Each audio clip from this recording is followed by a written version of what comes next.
This movie is an adaptation of 2001 children's book by Kate DeCamillo, who delivered 116 pages of dramatic development and characterization, focusing on the plight of two 10-year-old kids and their shared emotional frustrations. The film version tries to stretch the material into 100 minutes of soft melodrama, aiming to make an old-fashioned family movie with elements of sadness and fantasy, presenting an adventure from a child's POV. It starts with a lonely boy whose mother recently died finds a spiritual ally when he discovers a caged tiger in a forest behind his home in Florida. Turning this book into a movie is a strange choice, as tenderness doesn't translate, resulting in a sloppy and sludgy melodrama, making it difficult to understand exactly what age group this movie is for. Kids probably won't sit through it, and it's not deep enough for adults.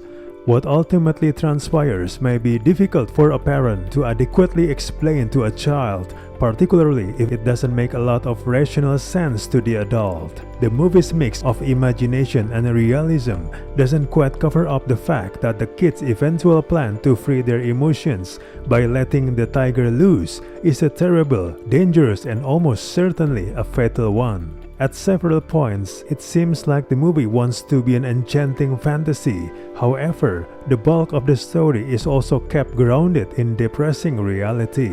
By trying to have it both ways, the movie as a whole is weakened. Plus, the story is so slow and meandering, any possible magic it conjures is quickly drained.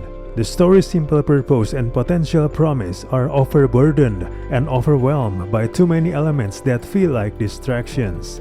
All of this is made even worse by the inclusion of the tiger, who's only there to function as a plot device, but because the children are debating the freedom of a real tiger, their choices also have real consequences.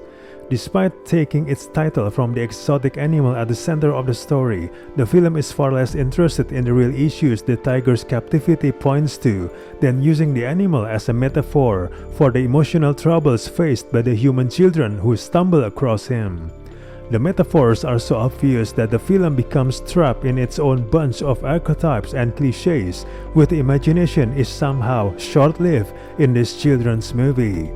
The source material clearly needs a more refined approach to bring it to life, as the novel is supposed to be the touching story of how two down-on-their-luck children overcome heartache, but the elements of the movie make it impossible to feel moved by the story.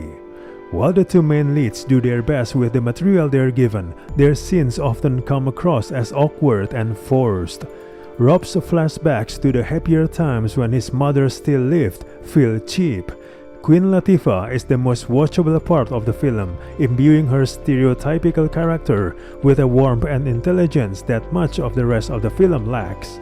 The movie eventually collapses in its final act, dealing with substandard visual effects and more depressing turns of fate in a film that's already well stoked with darkness. No matter if the tiger is real or a metaphor or both, it's all just a bit too much, especially in the third act when the kids' plan forms, and no matter what they end up doing, it seems like a terrible idea. Overall, this movie feels like a waste of time. We do not recommend this movie at all.